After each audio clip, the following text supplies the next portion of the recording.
Is it still morning? Yes. It's been a long morning. Started last night. Good morning. Thank you all for being here. As you know, last night the President accepted the fact that the State of the Union should be at a time, the State of the Union just should be at a time when we can talk about the State of the Union when government is not shut down. I'm glad we could get that off the table because I know it was a source of many questions. Should we rent the equipment for the State of the Union? Should we have our families come in? It is so unimportant in the lives of the American people in terms of especially those who are victims of the shutdown, hostages to the President's applause line in a campaign speech. Thank goodness we put that matter to rest and that we can get on to the subject at hand. Open up government so that we can negotiate how best to protect our borders. Democrats have always been strong about honoring our oath of office to protect and defend the American people. Protecting our borders, securing our borders is an important part of that. Today, the Senate has an opportunity to pass legislation that is very simple. It's about billions of dollars in disaster assistance and also just keeping government open until February 8th so that we can have a discussion while people are being paid. Tomorrow marks the second paycheck that our federal workers will miss. We've asked the Republicans to take yes for an answer over and over again. And the legislation that we passed yesterday, this week, we have a little more than $500 million for the ports of entry. We have been told by authorities that 90% of the drugs come through the port of entry. We also know that those seeking amnesty are encouraged to come through the ports of entry, and most of them do. And that is a place where we can secure our borders for the purpose of, again, not security, but also immigration, trade, travel, tourism, and the rest. And so in that legislation, we have over $500 million to build the infrastructure to secure, to enhance and perhaps even increase the number of ports of entry. That is not in the Homeland Security bill because it falls under the Treasury Department independent agencies bill that we passed on the floor this week. We have over $500 million for additional immigration judges. This is to address the backlog of processing immigration cases. And then, those seeking asylum. An asylum is a humanitarian effort for all of us. The evangelicals have testified in our rump hearings before we had the majority to have a real hearing. They've testified that the U.S. refugee resettlement program, how we deal with asylum seekers, is the crown jewel of American humanitarianism. And again, that is being undermined. And these ports of entry, increasing them, will be helpful, but asylum seekers can cross wherever they can. That is under international law. Okay, third, then assistance to Central America country. These three things are really actually were in the President's proposal the other day. So this is not different. We have been advocating this for a while. The President adopted some of these things in his statement the other day, and yet the Republicans refused to support a Homeland Security bill that includes that. And it's not when I say a Homeland Security bill, it isn't the actual Homeland Security, it's a bill to open government. It's for the 6 other bills to open government which contain some port of entry language.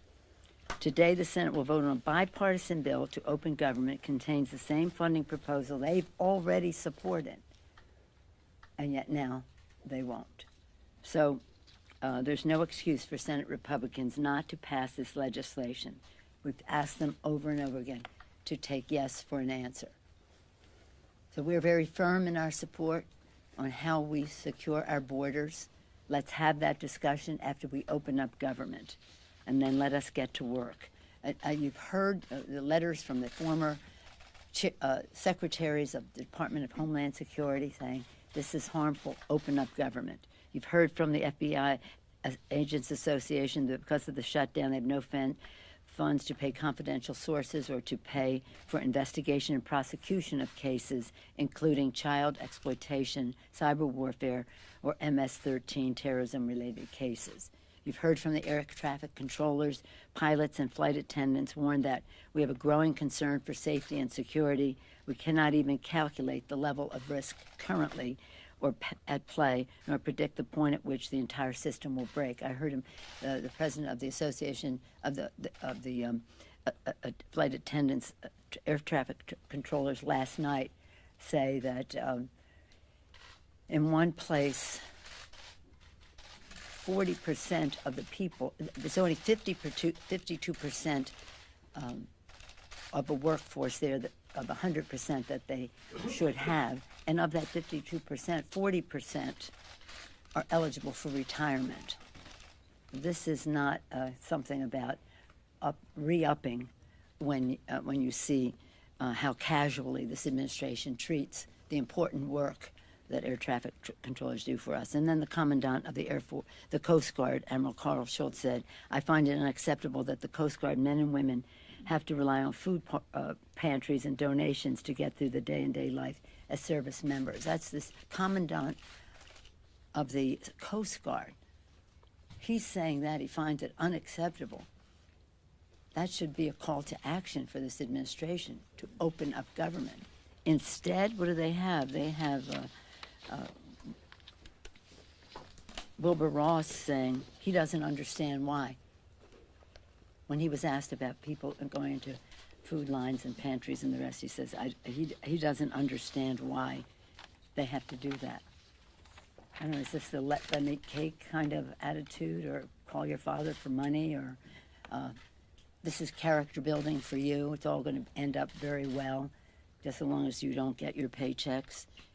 I don't quite understand why, as hundreds of thousands of men and women are about to miss a second paycheck tomorrow. I met with the mayors yesterday, and in addition to speaking with them, I've heard from them about all of the stories and what it means in their communities in terms of the individual families, but also the impact on the economies of their communities. We wanted to work together to get back to work, to lower the cost of health care for all Americans, to increase the paychecks by building infrastructure, what the president says he wants to do, and to move on with our H.R. 1 to bring dignity and reduce the role of big, dark, special interest money in politics. We're ready. We are working on these initiatives. We hope that we can open government so that we can fully concentrate in this way. And in that case, we urge the president once again, thank you for recognizing that it's inappropriate to have a State of the Union address where people are working hard, very hard, to protect all of us in that room and not getting paid for it. Any questions? Speaker Pelosi. Yes, ma'am. Speaker Pelosi, how hard are you pushing the White House for another face-to-face meeting with the president? I mean, how do you work this out if you don't sit down and talk it through? Well, we have met. We've met every time. The last time we met, it was a photo op for the president to leave the room. But they know full well that we're here in order to have any conversations. But do you think that that would be valuable? I mean, it's been more than a week now since you've spoken face-to-face. It's the President of the United States. We meet with him anytime he wants to meet, and I've never discouraged anybody from meeting with the President. Yes, Dick? So on the shutdown, you sent your initial letter when the government was shut down, and then you said yesterday we're not going to have your speech until we're not going to pass a concurrent resolution. The President sent out his statement last night. You sent out your tweet. The government was shut down at both points. Did something change between when you sent the initial letter, because the government was shut down at that point? Yeah, I really appreciate your question. That was the first day of the session of Congress, and that very same day we passed the legislation that was passed overwhelmingly by the Republicans in the Senate. We're saying we're giving you back just exactly what you gave us. Take yes for an answer. They didn't. Now 10 times the House Democrats have passed legislation to open up government. In between then and now, I said to the president, we should find a mutually agreeable date when government is open to do this. So what has changed is that the Senate has refused to take yes for an answer, And maybe today they will do too, because what we passed this week was you give me an opportunity to say this. We first sent them what they did, pure and simple, Senate Republican leadership legislation. They said no. They said no. Why would they say no when they passed it 92-6, in some cases 100 unanimously in committee, and sometimes with a vote of Mitch McConnell because he's an appropriator. The Republicans on this side said, why would we just pass something the Senate did when we negotiated these bills and we have our conferences on them? So we said, okay, this week we'll bring up the bills as conferenced, House and Senate. Still, they said no. We gave them what they asked for, and still not enough Republicans voted for, but we had the votes to pass it in the House, and that's another thing that the Senate could take up. But today is simple.